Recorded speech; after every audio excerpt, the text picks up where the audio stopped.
Salut Mika, tu m'entends? Ouais, Ouais, bon, écoute, ça y est, enfin. Avec Mika, ça fait 45 minutes exactement qu'on essaie de synchroniser le son, l'image, la vidéo, tout ça. On n'y arrive pas, donc on est passé directement sur un autre logiciel. Et ça y est, enfin, après 45 minutes, m'en voulez pas, je suis débutant. On essaie de faire au mieux, mais comme a dit Mika, il y a toujours une solution. Donc voilà, ça va Mika? ça va très bien et toi? Ouais, ça va impeccable. Alors voilà, aujourd'hui, je suis avec Mika. Ça fait maintenant 15 jours que j'ai sorti le podcast avec Nathalie. Je vous remercie de vos retours.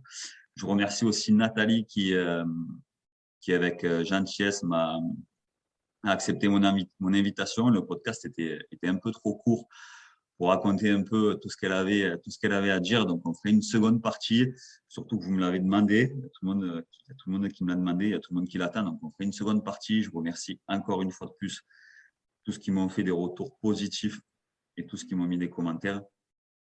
Voilà. Aujourd'hui, je suis avec Mika. Je vous remercie aussi d'avance Mika qui a accepté l'invitation. Et voilà, on va te laisser un peu parler. Mika, présente-toi, d'où tu viens, qu'est-ce que tu fais, dis-nous tout. Oui, bah alors moi c'est Mika, j'ai 33 ans, papa de deux enfants, j'habite dans le Jura et Ok. je suis investisseur immobilier principalement maintenant. Multi-investisseur, investisseur immobilier, Voilà, mais pas que. Ouais, ok, ouais. pas que. Voilà. Voilà, Mika, on le retrouvera je vous mettrai le lien en description de la présentation du podcast. C'est Objectif Vivre Libre, ton Instagram, c'est ça? Ouais, c'est ça, ouais. Voilà, ok. Bon, mais super. Écoute, deux enfants, quel âge tes enfants? 7 et bientôt 6. Ah, c'est beau ça. Moi, tu vois, 3 ans et déjà, un, ça bouge bien, quoi. Donc, deux, ouais, Ouais. ça doit être cool. Ah, puis même 3 maintenant parce que je suis séparé de la maman de mes enfants et je suis avec ma nouvelle compagne qui a aussi une fille. Ah oui, Donc, d'accord, ouais, ok, ouais, ok, 3 enfants d'accord. maintenant. Ok, super. Donc, Mika, dis-nous un peu ce que tu fais dans la vie. Donc, tu as dit que tu étais investisseur immobilier. Principalement, le cœur de ton activité, du coup, c'est l'immobilier. Ouais, Ok, ouais, ouais, en immobilier. d'accord. Tu faisais quoi avant? Est-ce que tu peux nous dire un peu pourquoi tu as eu envie d'indépendance financière? Pourquoi tu t'es lancé dans l'investissement? Pourquoi l'investissement immobilier? Ce que tu faisais avant où tu bossais? Pourquoi tu en es arrivé là aujourd'hui? Voilà, le parcours est assez long, mais Ouais. Mais vas-y, on est là avant, pour ça. On a une ouais. bonne heure, donc vas-y. Ouais. Parcours, on va dire au départ, croupier dans un casino Ah, ouais, pendant quasiment une dizaine d'années. Croupier donc en Haute-Savoie principalement. Et voilà, donc j'ai fait ça pendant 10 ans. Après, séparation avec la maman de mes enfants.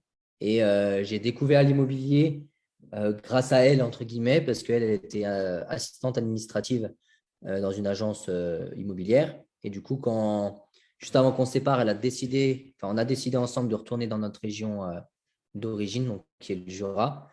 Et à ce moment-là, je me suis dit, bon, bah allez, on va essayer de se reconvertir, parce que j'en avais un petit peu marre des casinos. mhm. Et du coup, j'ai découvert l'immobilier comme ça en étant conseiller, en fait, agent immobilier classique, quoi. Et donc, petit à petit, j'ai découvert le monde magnifique de l'immobilier et par la suite de l'investissement. D'accord. Du coup, croupier pendant 10 ans, et j'imagine que ton travail était principalement la nuit. Oui, c'est ça. Que la nuit d'ailleurs. Il y a pas de. Moi, j'étais vraiment croupier, donc pas dans les machines à sous. Croupier, c'est ouvert que le soir, voilà, 20h, 2-3 heures du matin, quoi. D'accord. Et est-ce qu'à cette époque-là, tu te disais, tu avais l'impression d'être dans cette roue infernale de la rat race et tu te disais, mais c'est pas normal, il doit y avoir d'autres moyens pour essayer de subvenir à tes besoins. Alors, la rat race, pas forcément, parce que c'est ce que je disais toujours. Moi, j'étais quand même dans un poste qui était, enfin, en tout cas, dans un casino qui était plutôt bien. On avait quand même pas mal d'avantages. C'est pas forcément une rat race pour moi, mais plus la prison dorée, que je l'appelais. Parce que oui, on travaillait la nuit, on travaillait les week-ends, mais d'un côté, on avait quasiment 12 semaines de vacances à l'année, donc c'est quand même pas négligeable. Et on avait des primes qui tombaient assez régulièrement pour tout et n'importe quoi, presque. Donc, euh, donc, en fin de compte, ça allait. On était vraiment dans une prison dorée où tu te dis, bon, bah allez. tu revenais de vacances. Pendant 15 jours, 3 semaines, ça allait parce que bah, voilà, tu revenais de vacances, donc tu avais un peu plus de motivation. Et puis après, ça commençait déjà un petit peu à en avoir marre pendant 15 jours. Et puis après, les 15 derniers jours, tu en avais vraiment marre, mais tu repartais en vacances. Donc, du Ouais, coup, du ça coup, ça allait. rattrapait, quoi. Ça équilibrait Voilà, la balance. Ouais, ouais. c'était ça. Et tu te disais, ouais, bon, ça va, je ne suis pas à plaindre. Je gagnais plutôt bien ma vie, même si la Haute-Savoie est une région qui est assez chère. Je n'étais pas à plaindre de ce côté-là. Donc, pas forcément rat race, comme on pourrait l'entendre dans certains boulots, mais plus voilà, prison dorée, comme moi je l'appelle, parce que bah, chaque fois tu te dis, j'en ai marre, je vais partir. Et puis, bah, à chaque fois, il y a les vacances qui tombent, ou alors il y a une prime qui tombe, ou alors on a un gros client qui arrive et puis qui en était payé au pourboire, nous. Donc, Ah ouais, tu avais un d'accord. gros client qui arrivait et puis qui te faisait un mois un peu plus important que les autres. Hmm. Donc, tu disais, ouais, en fin de compte, je ne suis pas si mal, quoi. Ouais, d'accord. Ouais. Et voilà. Mais ça a quand même été compliqué parce que ça restait quand même des rythmes de nuit, les week-ends, tu ne voyais pas tes copains. Hmm. Chaque fois, il fallait t'organiser pour faire quelque chose. Pour faire une soirée, bah, il fallait que tu demandes à un collègue s'il pouvait te remplacer ce jour-là pour que tu puisses aller faire une soirée, juste faire un apéro avec des amis, par exemple, hein. Donc voilà, c'était plus ça, là, le côté rat race que le reste. Mais Je, je comprends bien, j'entends bien la prison dorée parce que tu vois, moi, niveau personnel, c'est pareil. Tu vois, je suis fonctionnaire, je suis titulaire de la fonction publique, du coup. Et, euh, et vraiment, voilà, enfin, quand tu le cherches, ce métier-là, tu es à fond. Et quand tu l'as, tu te dis, ben, c'est finalement, comme tu dis, une prison dorée parce que tu l'as, tu as quand même des avantages. Et tu te dis, ben, finalement, comme tu dis, la balance, elle se rééquilibre un peu quand tu en as marre, quand les vacances arrivent, quand les avantages tombent. Et puis, comme tu dis, après, prison dorée, vraiment, vraiment prison dorée. Donc, qu'est-ce que toi, t'as fait vraiment changer de mindset et tu t'es dit, voilà, d'accord, j'ai ma prison dorée, mais il faut que ça change. Est-ce que, est-ce que c'est un livre? Est-ce que c'est quelque chose? Est-ce que c'est des vidéos sur Internet? Est-ce que c'est des personnes autour de toi qui t'ont fait changer d'avis, qui t'ont fait un peu virer de bord? alors, pas directement. En fait, ce qui m'a fait déjà quitter ce travail, c'est, comme je le disais un petit peu au début, je me suis séparé de ma compagne. Enfin, déjà dans un premier temps, on a décidé de retourner un petit peu dans notre région d'origine. Et du coup, à ce moment-là, je me suis dit, OK, c'est l'occasion d'arrêter ce travail. Hmm. Le problème de la Haute-Savoie, c'est une région qui était assez chère et je gagnais bien ma vie. Et le problème, c'est que si je me reconvertissais, c'était compliqué en gros de trouver un salaire qui aurait été équivalent. Et donc, à ce moment-là, j'avais déjà des enfants. Bah, même je commençais, j'avais seulement mon fils. Mais voilà, j'avais quand même des charges, quoi. Il fallait vraiment que Ouais, j'assume bien sûr, derrière. des obligations. Et Hmm. se reconvertir et gagner un petit salaire en Haute-Savoie, bah, c'est compliqué. Donc, je me disais, non, ce n'est pas possible. Et quand on a commencé plus ou moins déjà à se séparer, qu'on a décidé, voilà, pour des raisons personnelles, de retourner dans notre région, qui est une région beaucoup moins chère, beaucoup plus accessible, je me Hmm. suis dit, OK, bah là, c'est l'occasion, je change de boulot. Et ça faisait quelques temps que l'immobilier m'intéressait via mon D'accord. ex-compagne qui était déjà dans ce métier-là. Elle Et était du agent coup, j'ai IMO, dit, c'est bah, ça? ouais, elle était assistante administrative dans une agence. Et moi, c'était le métier d'agent immobilier qui m'intéressait. Mais encore une fois, recommencer avec quasiment un SMIC en Haute-Savoie, c'était compliqué, avec Ouais. des enfants derrière, etc. Et puis à cette époque-là, j'étais vraiment rat race avec crédit bagnole, tout ce que tu pouvais dépenser. Donc, il fallait quand même assumer certaines choses derrière, quoi. Mhm. Et donc, le premier déclic, qui n'a pas vraiment été un déclic, mais qui m'a fait un petit peu évoluer, ça a été bah, cette séparation, le fait de se reconvertir déjà et de découvrir l'immobilier, pas en tant qu'investisseur, mais en tant qu'agent déjà. D'accord. OK. Ça, c'est le premier déclic. Et ensuite, le deuxième déclic, c'est je suis parti, donc j'ai commencé en 2017, ouais, c'est ça, 2017 en tant qu'agent IMO. Donc, tu as Et déménagé, en tu es revenu dans 2000 le Jura, t'es revenu dans le Jura en ouais, 2017, c'est ça? ouais, c'est ça, avril 2017, si je ne dis pas de bêtises. OK. Et en juillet 2018, je suis parti aux États-Unis voir mon meilleur pote qui a déménagé là-bas avec sa femme. Et je suis parti avec mon autre meilleur pote. On est partis tous les deux les rejoindre et on a passé 3 semaines aux États-Unis. Et on a notamment passé une super bonne journée à New York, où c'était la finale de la Coupe du Monde en 2018, Ah ouais. pour ceux qui sont de foot. Ouais. Et du coup, j'ai passé la journée quasiment parfaite parce qu'avec mon meilleur pote de France, on a fait visite de la Statue de la Liberté le matin. Ok. À 11h ou midi, je ne sais plus, il y avait le match heure locale de l'équipe de France, donc la Ouais, finale, bien on sûr. gagne. Ok. Donc, moi, je suis passionné de sport, donc forcément, voilà, une grosse euphorie. On fait ça dans un bar new-yorkais avec plein de Ouais. Français, on fait la bringue, etc. Donc, c'est super sympa. Ouais. Après, on va même manger dans le Chelsea Market, on se fait un petit homard pour fêter ça, enfin, vraiment un truc sympa. Ouais. Et après, il y a la femme de mon meilleur pote qui est aux États-Unis qui nous offre pour nos anniversaires respectifs, parce que moi, je suis du mois d'août et lui, il est du mois de juillet, qui nous offre en fait un tour de jet ski autour de Manhattan. Et en fait, on fait ce fameux tour de jet ski. On finit avec coucher de soleil sur la Statue de la Liberté. Et je suis avec mes 3 meilleurs potes. Ouais. Et là, je me dis, j'ai dû attendre 30 ans, parce que c'était pour mes 30 ans. Et j'ai dû attendre 30 ans en fait pour vivre ça. Et j'ai dit, c'est mort en fait. Ouais, ouais, bien Maintenant, je sûr. fais ça quand j'ai envie et je n'ai pas envie d'attendre encore 30 ans. Quand j'ai envie de le faire, je le fais. Et ça a été mon vrai déclic. Voilà. C'est fou, tu vois, parce que comme tu dis, comme j'en ai parlé, comme j'en ai eu parlé avec David sur le premier podcast, lui, il a attendu d'avoir une grosse méningite et d'être sur son lit d'hôpital à 28 ou 29 ans pour se dire, mais attends, je suis là, j'ai bientôt 30 ans, j'ai rien fait. Il faut plus que ça dure. Et toi, tu vois, ça se rejoint forcément. Donc, tu n'étais pas sur un lit d'hôpital, mais tu t'es dit, voilà, à 30 ans, je suis là avec mes 2 meilleurs collègues. Je vis, je vis une journée magnifique. Et c'est malheureusement à 30 ans que tu t'es dit, bon, malheureusement et heureusement, à 30 ans que tu t'es dit, ben voilà, enfin, ça, je veux le revivre quand je veux, où je veux et avec qui je veux. Et c'est vraiment énorme, quoi. Mais c'est dommage de se le dire à 30 ans. Tu vois. Alors, oui, c'est sûr que c'est dommage. Mais comme tu Mais l'as dit, heureusement et heureusement quand même, parce que j'ai quand même que 30 ans à ce moment-là. J'en ai ouais. guère plus maintenant. Mais Du coup, tu as quel âge là? Du voilà, coup, là, j'ai 2017, 33 là. 33 ans, ouais. 33. Mhm. Ouais. Donc, voilà, ça a été un déclic qui est relativement assez tôt quand même. Disons que je ne me suis pas retrouvé à 60 ans à la retraite en me disant j'ai gâché ma vie et je n'ai pas fait ce que je voulais. Voilà. Ouais, bien sûr. J'ai perdu. Alors, j'ai perdu. Non, ce n'est Alors, pas ce qu'il faut faire parce que, c'est compliqué à chaque fois de dire ça parce que, oui, voilà. ouais, comme je dis, à 30 ans, c'est tard, mais en même temps, c'est tôt, quoi. Oui, oui. Non, puis enfin, je ne regrette pas du tout ma période 20-30 ans. J'ai 2 enfants. Enfin, voilà, j'ai vécu 10 très belles années. Mais je n'ai pas fait forcément ce que j'aurais voulu faire. Et si je savais tout ce que si j'avais su tout ce que je sais maintenant, Ouais, bah forcément, j'aurais été libre beaucoup plus tôt. J'aurais pu profiter beaucoup plus, ouais.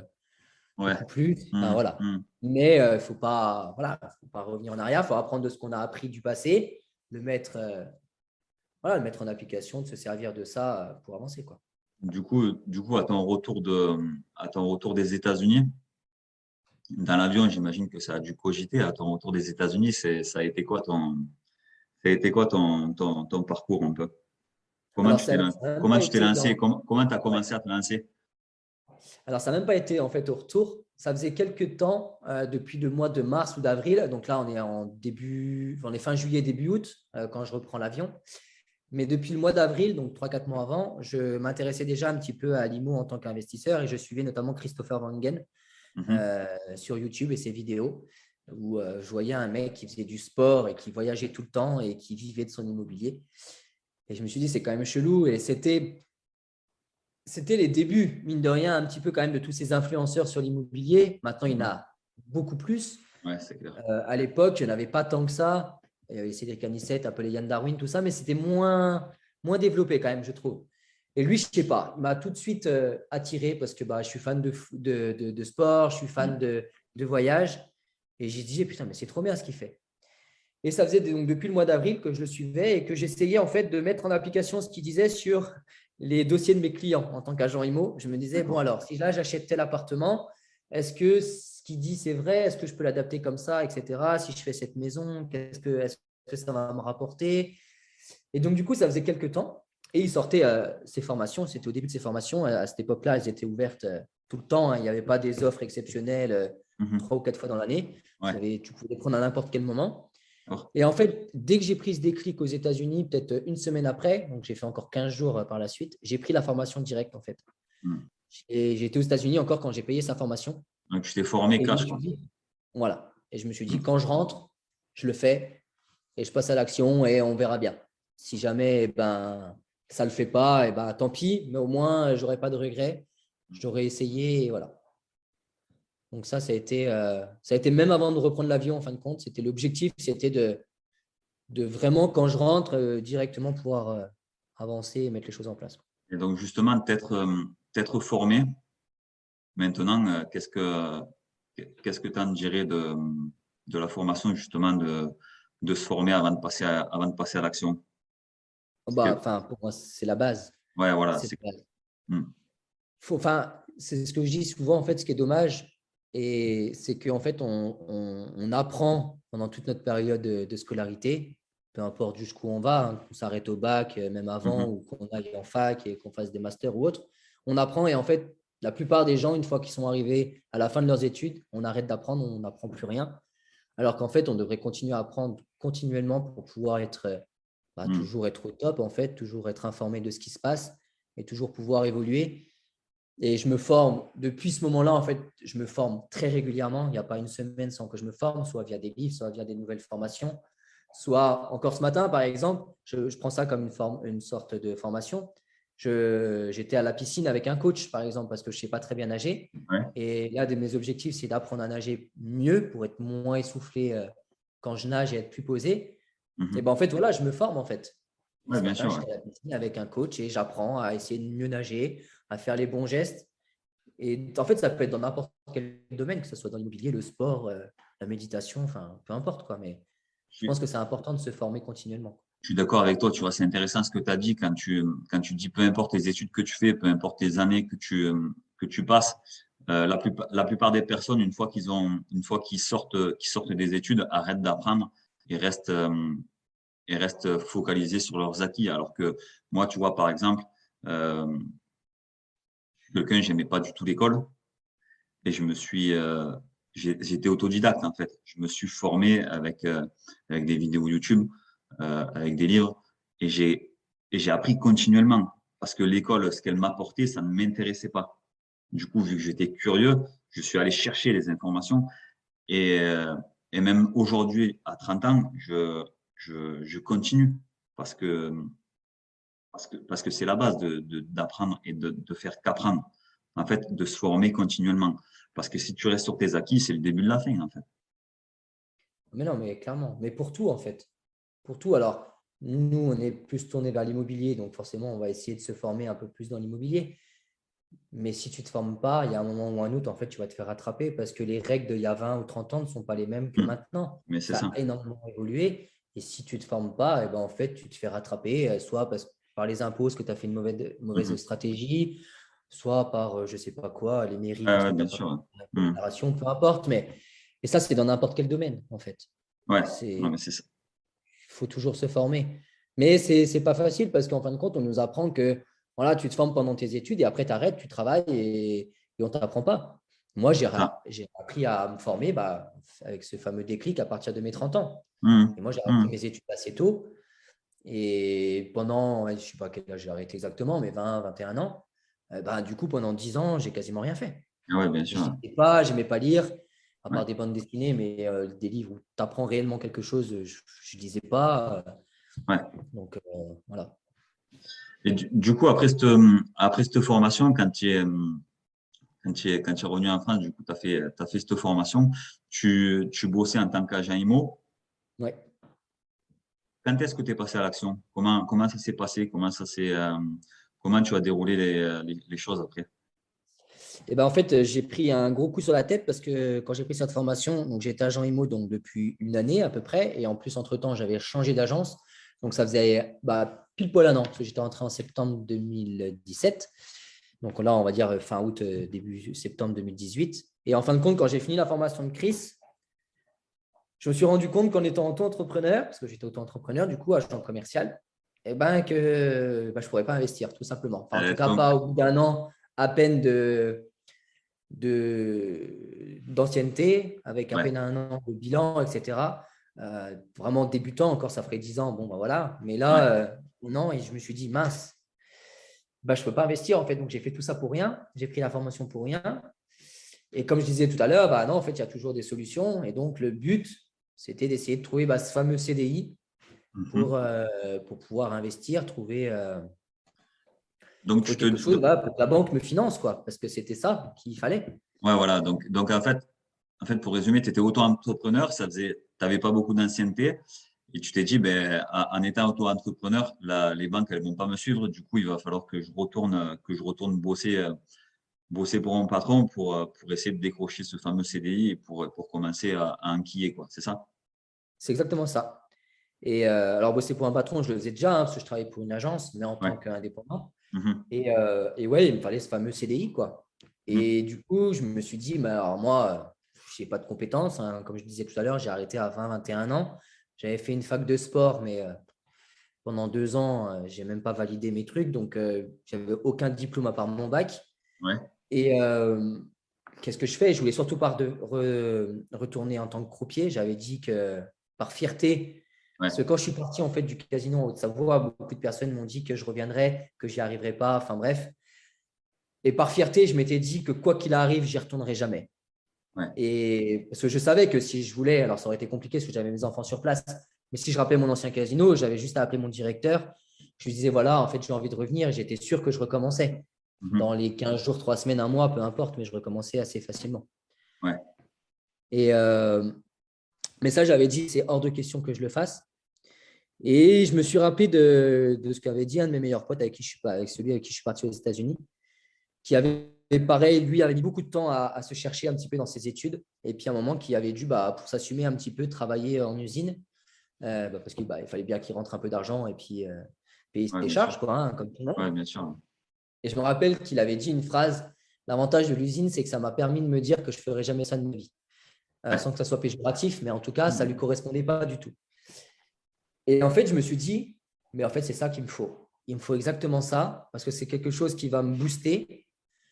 Parce que je me dis, au moins, je ne vais pas retourner dans une prison dorée comme je pourrais pu avoir en tant que croupier dans le casino. Ça va être ça. L'avantage aussi, c'est que la plupart du temps, ça va être en 2-8 ou en 3-8, peu importe. Donc, ça va permettre de pouvoir continuer un petit peu mon travail d'agent immobilier Mhm. indépendant à côté. Et surtout, de pouvoir faire mes visites, chercher des biens, etc. Faire toute la partie pourquoi je ferai le travail d'usine, quoi, Ouais, investir. d'accord. Ouais, ouais, bien sûr. Voilà. Et donc, je me suis dit, allez, feu, il va falloir faire ça.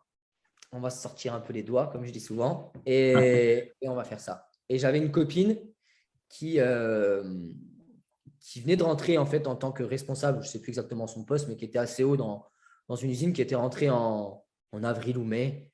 Et je lui ai dit, écoute, voilà, là, je cherche un poste, est-ce que tu as quelque chose? Et je lui ai donné mon CV, où elle l'a fait passer, enfin, je ne sais plus si elle m'a donné l'adresse, Ouais. enfin, peu importe. Et le lendemain ou le surlendemain, j'avais un entretien. Et j'ai expliqué pourquoi. Le gars en face était super sympa. Il avait déjà Ouais. investi dans l'immobilier, il avait fait 2 maisons. C'était Ah, donc, rigolo. ouais, donc Et, ça a avantagé la chose. voilà. Et je lui ai dit clairement pourquoi je venais, parce qu'il m'a dit, mais attends, tu fais dans l'IMO, tu étais croupier, qu'est-ce que tu viens un peu faire dans l'usine? Donc, je lui ai expliqué en fait, noir sur blanc. Je lui ai dit, voilà, moi, ce qu'il me faut, c'est un CDI. Le but, c'est de rester maximum 2 ans. Je le dis Ouais. clairement. Ouais. J'ai mis les choses au clair direct.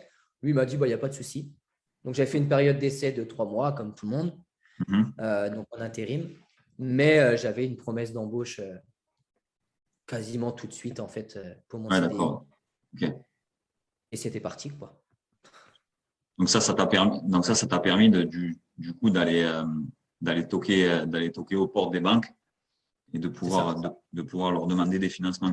Du coup, comment ça s'est passé après ton premier investissement? Tu t'es tourné vers quoi? Comment tu as fait?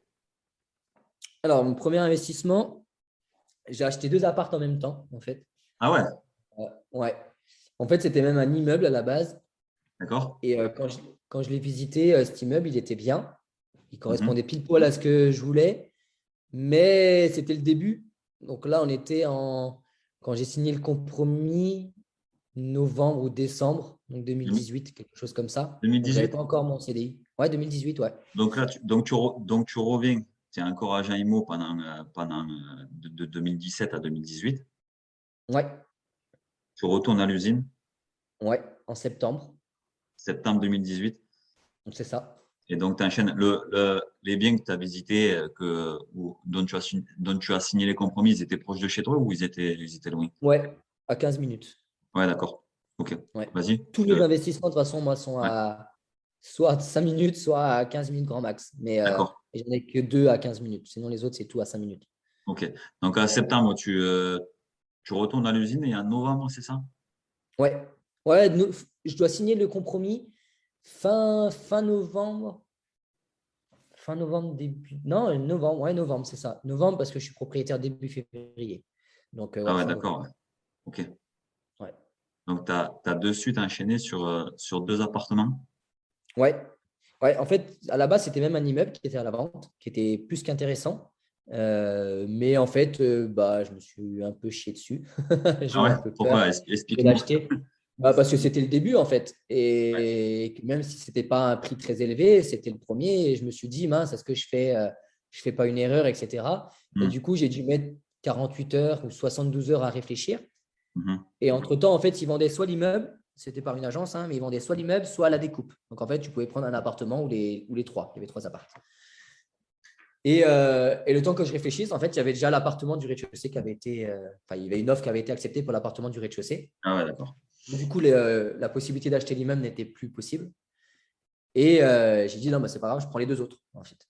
Donc, Hmm. j'en ai acheté 2. Ça aurait été encore un petit peu mieux avec les 3. Les Hmm. chiffres auraient été encore un peu plus intéressants. Mais voilà, j'ai eu un peu peur, quoi. Le temps de se Donc, lancer. Voilà. donc, février 2019, tu es propriétaire de ces deux appartements. Ouais, c'est ça, ouais. Février 2019. Ouais. Un bon investissement ou... Ouais, c'est un bon investissement, je les ai toujours. Ça Ah ouais, tourne bien. C'est pas, ouais, ouais, c'est pas de la folie si tu veux, mais c'est bien. J'ai des très bons locataires, j'en entends jamais parler. d'accord. Euh, voilà. Il y en avait un qui était déjà loué et les autres, c'est moi qui ai mis. Et voilà, pour un premier investissement, c'est très bien. Donc là, tu rentres à l'usine en septembre. Quelques mois après, tu es propriétaire de deux appartements. Et là, tu commences à te dire, bon, je vais pas m'arrêter là, il faut que je continue parce que j'ai une deadline de 2 ans, c'est ça? Exactement ça, ouais. Donc, raconte-nous après ces deux appartes. Et alors, après ces 2 appartes, je cherchais une résidence principale parce qu'à ce moment-là, j'étais aussi à fond dans la rat race. Mhm. Parce que là, c'était clairement rat race pur parce que j'avais Ouais. loué une maison. Enfin, je louais une maison à ce moment-là où j'étais à 700 euros par mois de loyer. Mhm. Alors, pour certains, ça ne va pas être beaucoup, mais quand tu gagnes à peine 1 300 € en usine, c'est plus de la moitié de ton salaire. Donc, il fallait que, en gros, je parte. Et pour moi, j'avais déjà la stratégie de la RP. Donc, j'ai cherché une résidence principale ben voilà, pour acheter. Ouais. Donc, j'ai trouvé ce bien quasiment en février, pareil, janvier ou février, Ah ouais. que j'ai signé début avril ou mi-avril. Je ne sais plus. Enfin bref, j'ai signé en avril après l'acte authentique de cette résidence principale. Donc, donc, en parallèle de ces deux appartements, tu cherches aussi ta résidence principale pas- Ouais, pour l'avantage de la niche fiscale, quoi. Et c'est tu, ça. et tu te dis aussi, mon loyer en location est vraiment trop élevé. Et, Ah ouais. Non, mais clairement. ouais, ok. Clairement. Et en fait, si tu veux, dans les 2 appartements, là-bas, j'avais dit que je ferais ma résidence principale dans l'un des 2. C'est Ah ouais. aussi comme ça que j'avais fait le montage financier. Et en fin de compte, après, je me suis rendu compte que 15 minutes, ça faisait trop loin pour moi, même si pour certains, c'est rien du tout. Mhm. Pour moi, pour les enfants, pour tout ça, je trouvais que ça faisait loin. D'aller travailler à l'usine qui était à 20-25 minutes, du coup. Voilà, du coup, j'ai décidé de louer les 2. Alors qu'à la base, c'était vraiment prévu. Et c'est pour ça que j'ai cherché après. Je me suis vite rendu compte que c'était plus intéressant aussi de louer les 2 plutôt que de le prendre en résidence principale. D'accord. Euh, et donc voilà, donc j'ai fait ma résidence principale en parallèle. Donc, tu signes Donc ta résidence principale en avril. ouais, en avril, c'est ça. Le Compromis ou 26 ouais, avril, ouais, si je compromis? crois. Si je ne me trompe pas, ça doit être ça. 26 avril 2019, du coup. Ouais, c'est ça. Jour de mon anniversaire, quoi. 26 avril. Genre. Donc, c'est Donc c'est compromis, ça. là, compromis ou acte Non, non, l'acte authentique? authentique. Je suis Acte authentique. propriétaire en avril. Ouais, Ouais, d'accord. Ok. c'est ça. Je suis propriétaire en avril 2019. D'accord. Et après, donc après, on est là. Et après, j'achète 2 autres apparts. Cette fois, c'est une conseillère immobilier que je connaissais un petit peu qui me propose. En fait, à la base, elle ne me propose qu'un seul appart Mhm. et il n'y avait rien du tout. On doit être en je cherchais à fond, hein. Donc, quand je Ouais. dis il n'y avait rien du tout, je voulais vraiment enchaîner. Moi, j'avais vraiment une deadline, donc je voulais vraiment enchaîner. Et alors là, ceux-là, je les signe fin août, l'acte authentique. Donc, ça doit être vers mai ou juin, les compromis, quelque chose comme ça. Ah Et ouais. donc, en Ouais. fait, elle m'en propose qu'un. Ouais. En fait, elle en avait deux à la vente, mais elle en prenait un à titre perso. Elle m'en propose un deuxième. Alors, avec un seul appartement, ce n'était pas foufou, mais en fin de compte, il n'y avait tellement rien que j'ai dit, bah, allez, au moins, ça me permet de faire quelque chose. Ok. Et j'ai jamais voulu faire de LCD, mais je m'étais dit, bon, peut-être qu'un jour, quand je ne serai plus à l'usine, pourquoi pas faire de la LCD. Mhm. Et à ce moment-là, il sera peut-être beaucoup plus intéressant parce qu'il y a du D'accord. cachet, il y a de la belle pierre, il y a une petite chambre en verrière, on est super bien placé. Et donc, je m'étais dit qu'il pourrait être cool. Donc, j'ai dit, OK, feu. Et en fin de compte, elle ne s'est pas positionnée sur le deuxième parce qu'il y avait la salle de bain, si tu veux, n'était pas rattachée officiellement à l'appartement. En fait, elle appartenait à la copro. D'accord. Mais en fait, tu n'avais aucun accès possible depuis la copro. Tu étais obligé de passer par l'appartement pour accéder à cette salle de bain. En fait, tu Ah étais ouais. au plein milieu de la cage d'escalier à, je ne sais pas exactement, mais à 1 mètre ou 1,50 m quand tu montes tes escaliers. Donc, en fait, c'était juste impossible à part de mettre une petite échelle escamotable. Ah Enfin, ouais, d'accord. tu ne pouvais pas accéder à ça, quoi. Ouais. Et en fait, c'était le géomètre, je pense, qui avait dû se planter à l'époque quand ils avaient fait tous les plans. Ouais. Mhm. Et quoi qu'il en soit, ça appartenait à la copro. Et donc, elle n'a pas voulu se positionner par rapport à ça. Et moi, j'ai dit non, mais c'est bon, moi, ça me dérange pas. En plus, quand j'ai acheté, ça faisait un peu plus de 28 ans que c'était fait. Donc, en gros, au bout de 30 ans, ta prescription, ça veut dire que ça s'annule. Donc, en fait, je savais qu'au pire, dans 1 an et demi, bah, ça passerait. Et en gros, ça serait acquis à l'appartement. Donc, D'accord. j'ai dit, bah, c'est bon, moi, je prends le risque. Il n'y a pas grand-chose. J'en avais discuté un petit peu avec mon notaire, avec qui j'avais Ouais. bien sympathisé déjà à force. Ouais. Et qui m'a dit, non, bah, tu ne prends pas énormément de risques. Par contre, on sera obligé de le notifier, etc. Ouais. Et, euh, et du coup, j'ai dit OK. Et bah, du coup, j'ai pris ces deux-là. Donc là, tu as pris les Donc, j'ai deux acheté apparts. Ouais. deux apparts. Ouais. Euh, tu les as exploités en LCD, c'est ça? Non, pas du tout, du coup. Non? Non, non, là, c'est pas trop mon truc. Ok. Yann m'engueulerait, mais non, je vais m'y mettre. Je vais essayer de m'y mettre. Mais Ouais. non, ma priorité, déjà à cette époque-là, parce que je n'avais pas forcément beaucoup de temps, parce que je travaillais en usine, j'avais quand même mon métier à côté d'agent IMO. Mhm. Euh, je recherchais à fond en tant qu'investisseur et surtout, bah, j'étais quand même papa, hein. Bon, Ouais. j'avais quand même deux enfants Ben en oui. charge Ouais, et bien j'avais sûr. la moitié du temps. Donc, à un moment, je ne pouvais pas tout faire. La LCD, c'était juste pas possible de gérer à ce moment-là. Enfin, Ok. on aurait toujours trouvé une solution, mais non. Et non, non, je les ai exploités en location classique, rien fait d'extraordinaire. Et D'accord. qui sont passés en meublé par contre maintenant. Mais Ouais. à la base, j'ai en nu, voilà, tout ce qu'il y a de plus classique. Parce que t'as acheté avec des locataires en place ou non? Non, non, ceux-là, ils étaient vides de locataires. Ok. Donc, du coup, Il quand y avait même. même un petit peu de travaux à faire. Ouais. J'ai refait les salles de bain dans les deux appartes et les cuisines. Voilà. Et puis remettre un coup de peinture pour que ça soit propre, quoi. D'accord. Donc, Voilà. du coup, là, quand même, en quelques mois, tu t'empiles 4 appartements et une ERP, c'est ça? Ça en 1 an, du coup, parce que je suis propriétaire. Enfin, moi, ouais, en moins. Enfin, au moment où j'ai décidé, on est en août 2018. Et Ouais. en août 2019, j'ai ces 5 appartements. Ouais. Ah ouais. Ah ouais. Et du coup, là, par rapport à ton travail à l'usine et par rapport au cash que tu rentres avec tes appartements, tu en es où là? À ce, À ce moment-là, en termes de à ce cash flow, stade-là. Ouais, à ce stade-là, en ouais, termes tu de en es cash où? flow, bah, c'est pas dur. En fait, à ce moment-là, sur tous mes, enfin, sur les 2 fois 2, j'ai 300 euros de cash flow net. Donc, je suis à 600 en fait cumulé. Voilà. D'accord. Ok. Ouais. Et la résidence principale, la résidence Et résidence principale, je principale, suis tu en. capitalises et ouais, Bah, même pas parce que je suis en différé de travaux en fait sur la résidence Ah, principale. Parce que j'avais des d'accord. travaux à faire quand même dedans que je n'ai pas fait tout de suite. Ouais. En fait, j'avais quand même déjà l'optique de le revendre. Donc, si tu veux, l'appartement était propre. J'avais Ouais. juste changé les fenêtres, 2 fenêtres relativement rapidement, parce que c'était du simple vitrage bois et voilà, qu'on soit bien. Mais la cuisine était propre, la salle de bain était propre mais vieillotte, mais je veux dire, elle était opérationnelle sans problème. Mhm. Et j'avais prévu de faire les travaux plus tard, parce que juste avant de revendre en fait, parce que j'avais quand même 2 enfants, un chien, et je ne voulais pas que en restant 1 an, même s'ils sont sages, hein, il n'y a pas de souci, Mhm. voilà, que ça s'use un petit peu trop rapidement et qu'en Ouais, gros, bien sûr. Ouais. je dois Bien sûr. refaire des travaux juste au moment de revendre. Donc, j'avais Ouais, ouais. prévu vraiment de le faire avant de revendre pour garder vraiment cet esprit neuf, rénové, quoi. Ouais, d'accord. Ouais. Donc là, en un an, 600 euros de cash flow, tu te dis, bon, Ouais, ma deadline, elle est de un an encore. ouais.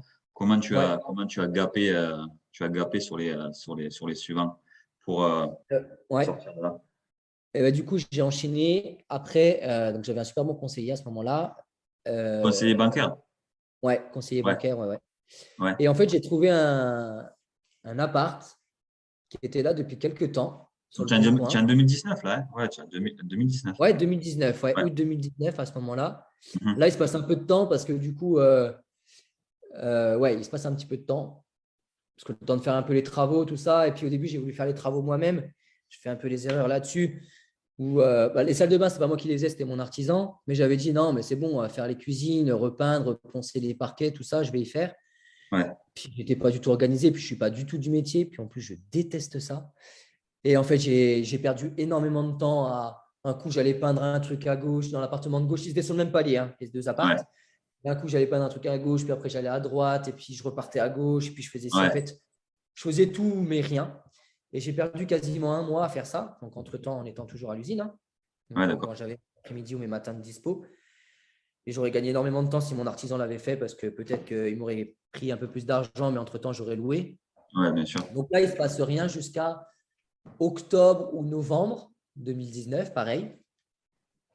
Et je crois en décembre, je trouve Donc, un. donc Ouais. tes deux derniers appartements, là, ils sont pas encore loués? Si? Non, ils Si. sont loués, je te Ah, dis, mi-octobre, je crois, ou fin octobre 2019. ouais, d'accord, ouais. Ok. Je les ai fin août. Il y a un gros mois de travaux. Ouais, Et ouais, il prend un peu de retard. Donc, ouais, mi-octobre. ouais, d'accord. Mi-octobre. Quelque chose comme ça. Bon, courant du mois d'octobre, en tout cas. Après, il ne se passe rien. Je ne trouve rien en novembre. Pourtant, je recherche vraiment activement. Et en décembre, je trouvais un appartement donc, qui est là depuis quelques temps sur le Bon Coin. Et là, je commençais un peu à m'intéresser à la division. Et un bel appartement classique, centre-ville, 65 mètres carrés, D'accord. T3, tu vois, une belle chambre. Et en fait, cet appartement, je décide de le prendre pour le diviser, pour Ok, faire deux appartes. Voilà. ok. Et donc, bah, je vais voir mon banquier et il me dit OK. Mais il me dit par contre, ça sera le dernier parce que lui, il s'en allait. Il avait décidé de passer courtier. Je lui ai dit, Ah, pas gentil pour moi, ça, parce qu'il ouais. était vraiment bien. Ouais. Et il avait une belle délégation et tout, donc c'était cool. Mhm. Mais voilà, donc il m'a dit, je te le valide. Je le valide auprès de mon directeur et tout, donc c'est sûr qu'il sera validé. Ce n'est même pas Mhm. avec moi que tu vas signer toutes les offres et tout, mais moi, je te le valide, c'est fait. Ouais. Donc celui-là, je l'achète en février. Je dois signer début février 2020, du coup. Donc, début février 2020, tu le scindes en deux, alors. Je le scinde en deux. L'objectif, c'était ça. Et en fin de compte, c'était ça l'objectif. Et entre-temps, il fallait vraiment que j'accélère un petit peu. Ouais. Et l'objectif, c'était de trouver un immeuble. Et en parallèle, je cherchais un immeuble de rapport.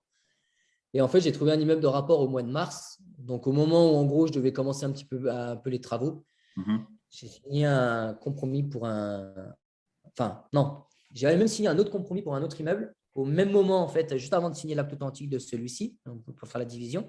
Et en fin de Mhm. compte, je ne suis pas allé au bout parce que le mec, le vendeur, il y avait deux, trois trucs qui n'étaient pas clairs du tout. En fait, si tu Ouais. veux, il y a une petite arrière-cour et dedans, il y avait tout un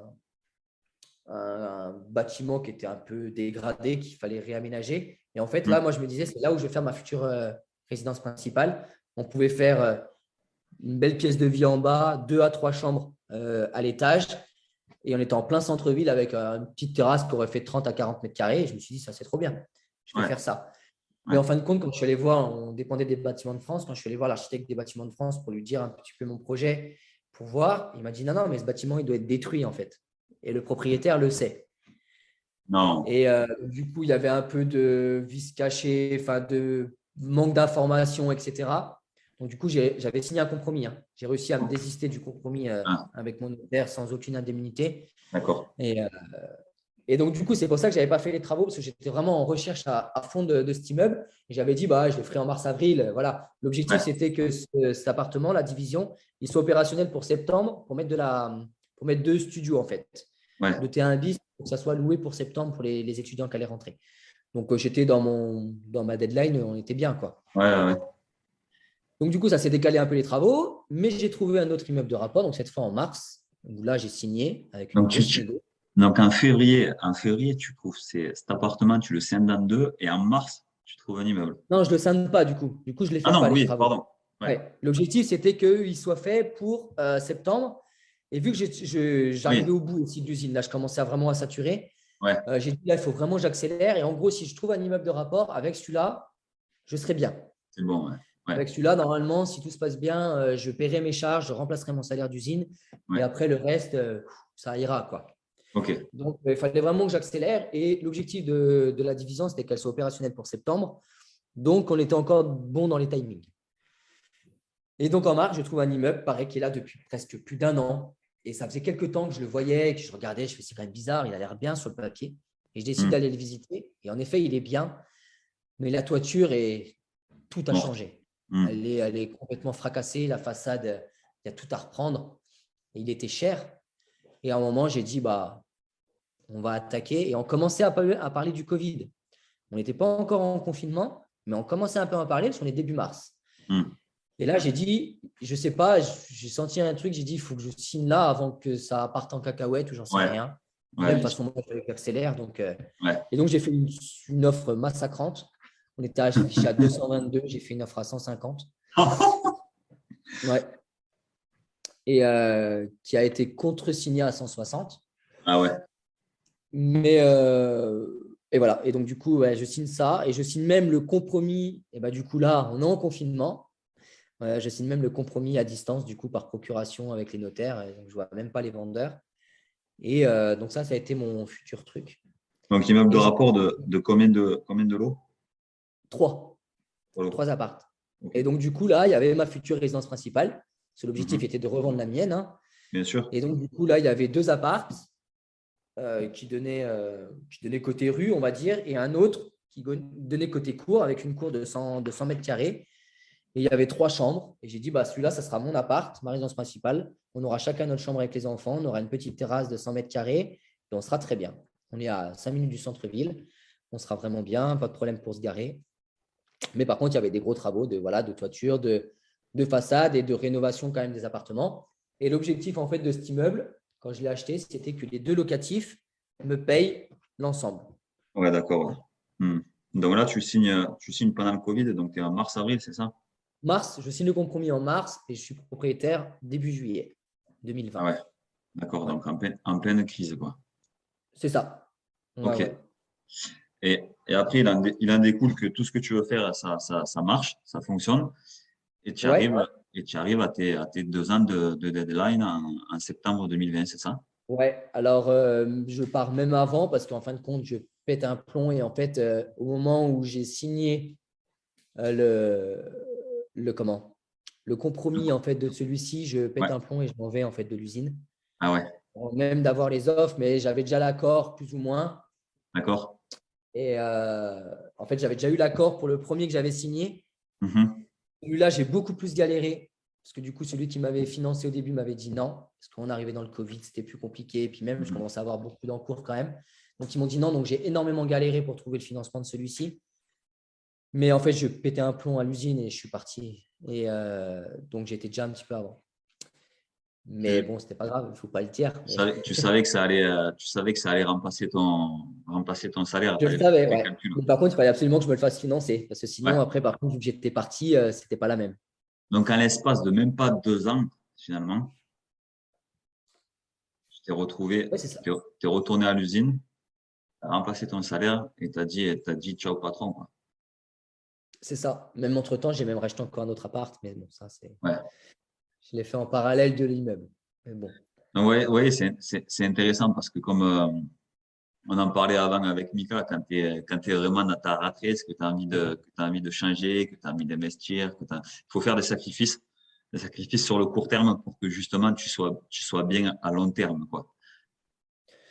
Je pense qu'il n'y a pas de secret. Tous ceux que je connais avec qui je pars maintenant, mon groupe d'investisseurs, bah, Mm. Tony, Yann, Max, Aurel, Ouais, bien sûr. on a tous fait un moment ou un autre des sacrifices, que ce soit des sacrifices sur sa santé, que ce soit des sacrifices sur son temps, sur son argent, les trois accumulés. Ouais, Je pense qu'on est obligé, même si tu as une très bonne situation, tu gagnes bien ta vie, que tu as un peu de temps, que tu n'as pas d'enfant, il y a un moment ou un autre, de toute façon, il va falloir que tu prennent du temps pour pouvoir le faire. Et donc, ça va peut-être être des sacrifices de moins sortir avec tes copains, de faire moins de sport, de faire peut-être moins de temps. C'est moche à dire, mais peut-être un peu moins de temps avec tes enfants. Et je le dis pas assez souvent, mais mon ex-compagne, je la remercie beaucoup par rapport à ça parce que quand je lui ai dit ce que je voulais faire, elle m'a quand même encouragé, elle m'a beaucoup aidé. Je ne pouvais pas m'occuper des enfants la semaine parce que je travaillais à 4 heures du matin, donc ce n'était pas possible. Et le soir, quand je finissais, c'était 21 heures. Donc, il y a école le lendemain. Le temps que je rentre, je ne vais pas coucher mes enfants à 22 heures. Donc, elle a pris les enfants toute la semaine. En contrepartie, moi, je les prenais le week-end. Donc, je les prenais quand même. Mais elle a été super cool pour m'accorder ça et de me dire, OK, moi, la semaine, je les gère. Et elle a sacrifié aussi, elle, un petit peu de temps de ce côté-là en disant, tous les soirs, je les ai à la maison. Alors, c'est ses enfants, hein, attention, bien évidemment, mais elle avait aussi une vie, elle, à côté. Donc, quoi qu'il arrive, il y a des sacrifices à faire. Moi, j'ai quasiment pas fait de sport pendant 1 an et demi parce que c'était pas possible. Moi, je fais du badminton principalement. Et quand tu prends à 4 heures du matin, tu te lèves, il est 3 heures et que ton entraînement, c'est 20h30, enfin 20 heures jusqu'à 23 heures. Je le fais de temps en temps. D'ailleurs, mes copains, ils le disaient quand j'y allais. Ils me disaient, toi, on voit que tu es de matin parce que j'avais les yeux complètement arrachés. Et tu peux pas. Enfin, j'ai pas fait de ciné alors que j'adore le ciné. Je faisais plus du tout de resto alors que j'adorais ça. Enfin, voilà. Et j'avais ma vie sentimentale qui était complètement mise de côté parce qu'à ce moment-là, j'avais personne aussi et ça m'allait très bien. J'ai vraiment priorisé là-dessus. Mais disons que si j'avais eu quelqu'un à ce moment-là, je pense qu'il y aurait eu un choix à faire. C'était soit la vie sentimentale passait en premier et ça passait, soit c'était l'IMO et la vie sentimentale à côté, je pense que ça ne pouvait pas marcher. Ou alors, il fallait que la partenaire soit vraiment à fond dedans aussi et qu'elle comprenne vraiment tout ça. Mais je pense que ça aurait été compliqué quoi qu'il arrive parce que c'est énormément de sacrifices, de temps et on est à plat complet en fait. Mais ça vaut quand même le coup parce que voilà, les sacrifices à court terme que tu as fait pendant 2 ans, on va dire, maintenant voilà, dis-nous maintenant où tu en es et quel est ton rythme de vie et comment tu vis ça. Alors moi maintenant je suis indépendant financièrement, c'est-à-dire que mes investissements immobiliers et même maintenant mes investissements en règle générale, parce que j'ai beaucoup diversifié maintenant, me permettent de subvenir à mes besoins sans problème. Je suis en train de créer une société de marchand de biens aussi pour faire mes premières opérations. Je suis en recherche active. Ceux qui me suivent un petit peu le voient bien. Alors, en ce moment, vraiment recherche active à fond sur une première opération. L'objectif, c'est d'en signer une avant la fin de l'année. Donc ça, c'est voilà. Il y a ça. Et puis à côté, j'ai développé, en fait, j'adorais mon métier de conseiller immobilier, mais pas de la façon dont elle est faite traditionnellement, où en gros, en schématisant et sans être méchant, péjoratif, c'est en gros, voilà, le but, c'est de trouver une maison à la vente ou un appartement. Et puis après, tu as les acquéreurs qui appellent et tu leur fais visiter. Et si ça match, tu vends en fait. Moi, je le vois plus dans le sens où on est là pour conseiller et de voir quel bien est adapté à telle personne en fonction de sa stratégie, mais aussi de sa situation familiale, fiscale, peu importe. Et quand je vois des personnes qui mettent des sommes astronomiques dans une résidence principale, alors tant mieux, entre guillemets, pour eux, si ça leur fait plaisir, mais je trouve que c'est dommage parce qu'il y a tellement mieux à faire.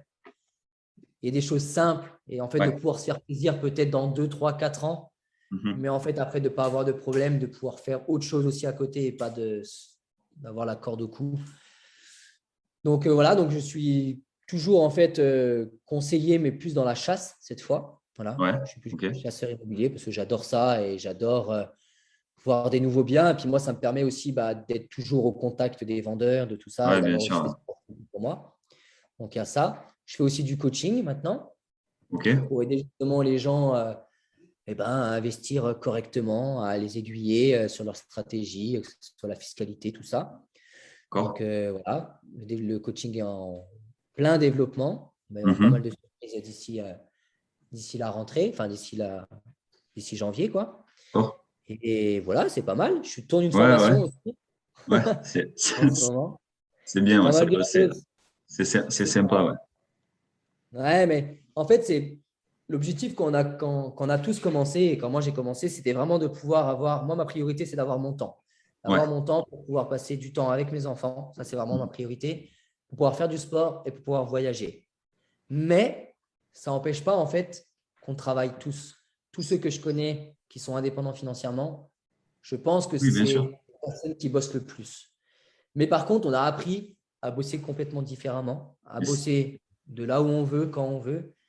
Et ça fait toute la différence en fait. Je pense C'est que ça, la, je pense que la plupart du temps, c'est une fausse croyance que de se dire que ceux qui sont indépendants financièrement, ils bossent pas. Non, au contraire, moi aussi, tu vois, enfin, je vois tous ceux qui sont indépendants financièrement, j'ai l'impression qu'ils abattent un travail de monstre, quoi, qui s'arrête pas parce que justement, euh, pas parce qu'ils sont obligés, mais parce que ça les passionne et parce que c'est ce qui les motive, c'est ce qui les épanouit, quoi. C'est ce qui donne sens à leur vie, quoi. Mais c'est exactement ça. Puis il y a autre chose. Pour devenir indépendant financièrement, surtout relativement rapidement, comme moi j'ai pu le faire ou comme d'autres personnes ont pu le faire, Mhm. tu as tellement dû quand même travailler, faire des sacrifices et tout, qu'en fait, du jour au lendemain, tu ne peux pas dire bah, c'est bon, je ne fais plus rien en fait. Ouais, Parce que tu as tellement été habitué à faire ça ouais, qu'en fait, tu as envie de continuer. Et puis, comme tu l'as dit, en fait, on kiffe ça, c'est une passion. Moi, c'est l'immobilier, ça. j'adore ça.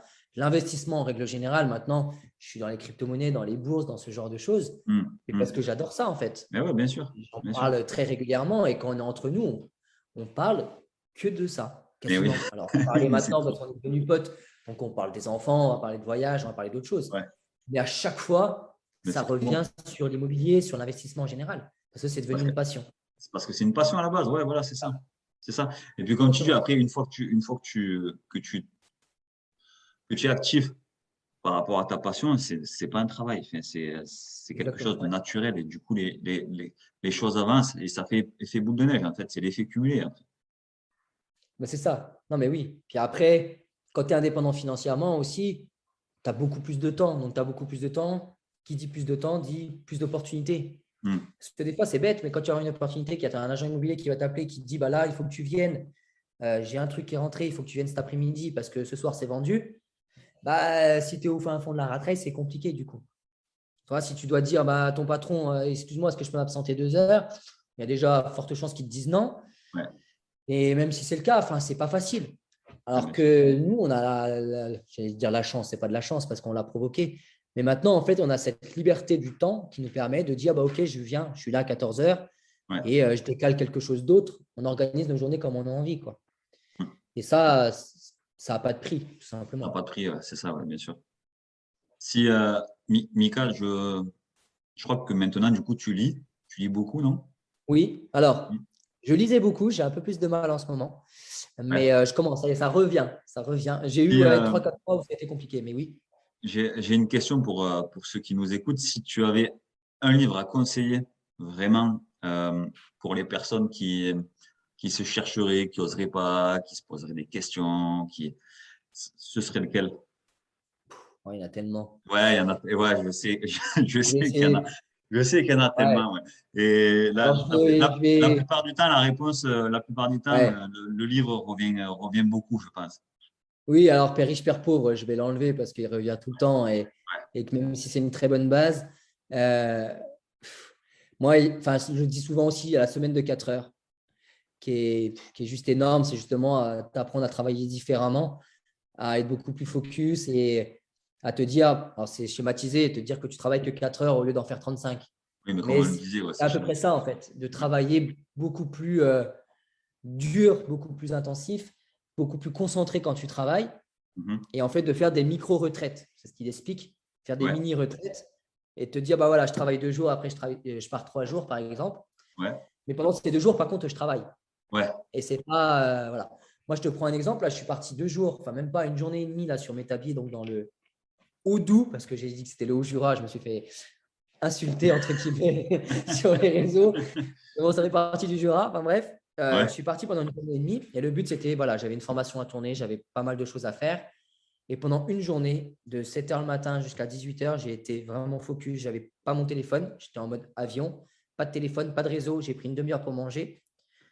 Et ben, en une journée, j'ai fait beaucoup plus de travail que je peux faire en 15 jours ou en 3 Et semaines. ouais, voilà. Et ouais, Parce que j'ai travaillé complètement différemment. Je suis tout seul dans un élément, un environnement où je n'ai pas mes chiens. Je les entends derrière, toi qui joues un ouais, petit peu.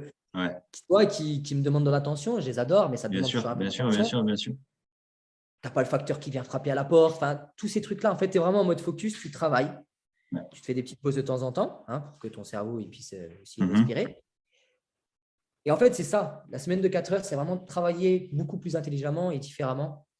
Et je pense que s'il y a un livre qu'il faut lire, c'est bien ça. Ouais. Ok. Après, il y en a bien d'autres. Mais Guerrier Pacifique, que j'ai lu très récemment, Eh que ben, tout tu le vois, monde m'avait recommandé, je suis en train de j'ai le finir. adoré. Ouais. Et Moi, je suis, j'ai vraiment adoré. C'est la même chose. moi, je suis en train de le Ouais, finir là. bah, je l'ai fini la semaine dernière, toi. Il me reste Je l'ai une fini la centaine semaine de pages. dernière ou il y a 15 jours. Ouais. Bah, ça, c'est pareil. Ça t'apprend à vivre complètement différemment. Mhm. Et je pense que ça passe par ça. Tony le dit souvent dans ses podcasts pour ceux qui le suivent, que oui, il faut être riche, il faut être libre financièrement, mais si tu n'es pas libre dans ta tête, ça ne Ouais, sert à voilà. rien. On est d'accord. Ouais. Et je pense que ça passe même avant tout dans la tête. Et c'est ça qui va te permettre après de De pouvoir gapper. devenir libre financièrement. Que ce soit via l'immobilier, via de l'entreprise, via n'importe quoi, en fait, peu importe. Il n'y a pas que l'IMO, loin de là. Ouais, Il y a bien sûr. plein de secteurs qui peuvent permettre d'être libre financièrement. Et, Mais ça c'est passe juste, avant tout dans la tête. si justement, tu avais aussi un conseil à donner aux gens qui nous écoutent et qui n'oseraient pas encore et qui auraient justement cette peur de passer à l'action, ce serait quoi? Alors, il y en a deux toujours cumulés que je mets. C'est s'entourer. L'entourage n'est jamais simple. Mhm. Moi, je me rappelle quand j'ai dit que je partais en usine, et pourtant, j'ai des amis qui sont top. Mais je sais qu'il y en a certains qui m'ont bien taillé quand même par derrière. En même temps, de l'extérieur, je peux presque comprendre parce que j'étais agent IMO où je gagnais bien ma vie quand même, avec une Ouais. maison qui était bien, même si ce n'était pas la mienne. J'avais une voiture qui était plus que correcte. Ce n'était pas du haut de gamme, mais on était quand même dans une belle bagnole. Et en fait, du jour au lendemain, je suis parti en usine. J'ai déménagé dans un appartement en centre-ville. Ma résidence principale. Moi, je savais pourquoi je le faisais. J'ai vendu. Je suis passé j'avais une Giulietta à l'époque. Je suis passé d'une Giulietta à une Mégane 2 toute pourrie de 2002. Il n'y avait pas de clim, les fenêtres ne se fermaient pas. Enfin, tu étais obligé de les Mhm. ouvrir sur nous. Ouais. Il fallait les remonter à la main. C'est la distribution qui faisait un bordel, pas possible. Enfin, bref. Et je peux te dire que je me suis bien fait tailler par derrière. Et c'est pas grave parce que moi, j'ai presque besoin de ça en fait. Plus on va me critiquer, plus ça va me pousser. Et Après, je comme sais que tu c'est dis, pas forcément facile. comme tu Ouais, dis, c'est compréhensible parce qu'il y a toujours des gens qui comprendront pas et qui seront là pour te tailler, quoi. donc c'est ça. Ouais, et après, ces personnes-là, c'est celles qui viennent te voir maintenant pour savoir Celles comment qui viennent te tu voir fais. maintenant Ouais, et voilà. savoir comment tu as fait, ouais, c'est Voilà. ça.